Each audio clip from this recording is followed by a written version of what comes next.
Nasa Senado na po ang mga miyembro ng CIDG na aaresto kay Senadora Laila De Lima. At may report si Mariz Umali. Mariz. Wala pang 10 minuto nang makarating tayo dito sa Senado, no? At naka-convoy nga tayo. Nakasakay tayo, as a matter of fact, dun sa mismong poster ng PNP CIDG.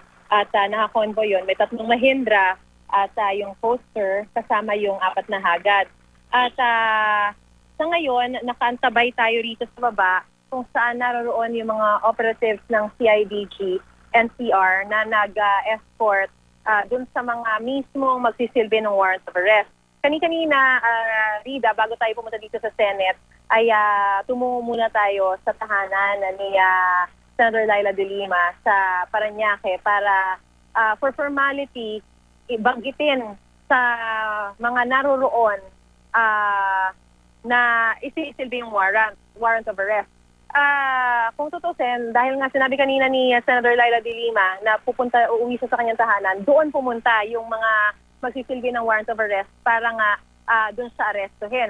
Kaya lang, bago pa tayo makarating doon sa mismong tahanan niya, ay nakaalis na si Senator Laila De Lima at nakapunta na siya dito sa Senado. So, pagkagaling doon, for formality lang, yung procedure, they have to inform kung sino man yung naroroon sa tahanan ni Senator Laila De Lima that they are serving the warrant of arrest. Pero dala-dala pa rin nila yung warrant of arrest na yon papunta nga dito sa Senate dahil wala naman doon si Senator Laila De Lima. So it was just informing the people doon sa tahanan niya na sinisilbi yung warrant of arrest. Just to make sure na wala doon si Senator Laila De Lima. At dahil nga wala doon si Senator Laila De Lima, tumungo na yung mga operatiba dito sa Senate para dito isilbi.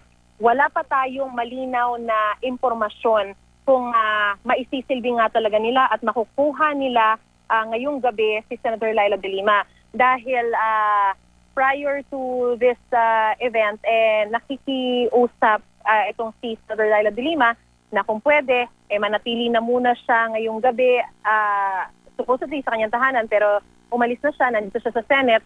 Nakikiusap siya sa kanyang press con kanina na bukas na lang sa voluntaryong susuko. Hindi naman daw siya aalis at hindi naman daw siya lalaban, no? And she will not resist arrest. So, meron ding sinasabing courtesy na sana ay pag nasa loob ng Senado ay wag nang arestuhin ang senador doon. Pero lahat ng yan ay makikita natin maya-maya kung ano nga ba talaga mangyayari, kung maitisilbid ba itong warrant of arrest at mahuhuli, aarestuhin ngayong gabi. Even yung mga nakakausap nating mga CIDG operatives, hindi nila masabi kung makukuha nila ngayong gabi si Senator Laila De Lima dito sa Senado. Rida.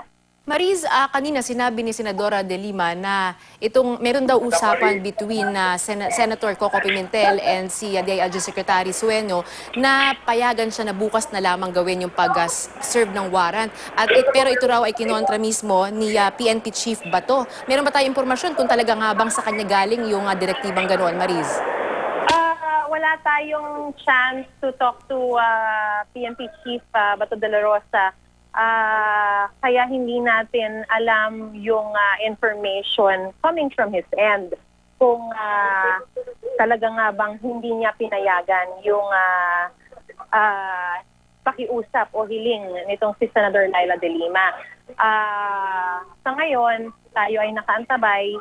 Tinitingnan natin kung maisisilbi nga ba itong warrant of arrest at ang mga operatives naman ay umakyat na sa Senado, sa kanyang opisina.